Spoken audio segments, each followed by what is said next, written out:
We are glad to welcome you on the Hard Reset YouTube channel. Today in front of me I have DJI RSC 2 Gimbal, and in this video I'll show how you can put it into a demo mode.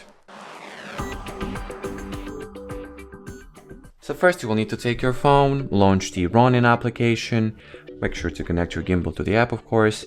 Here open the status, then switch on the demo mode. Toggle, of course make sure that your camera is mounted properly and will not move around. And well, the demo mode is now being performed or showed or whatever, however you want to call it.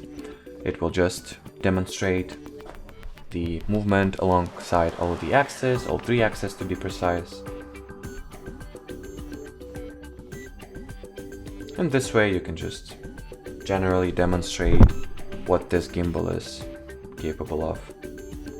So, and well, obviously if you would like to switch it off, just deactivate this toggle here. So that'll be it for this video. Thanks for watching and bye bye.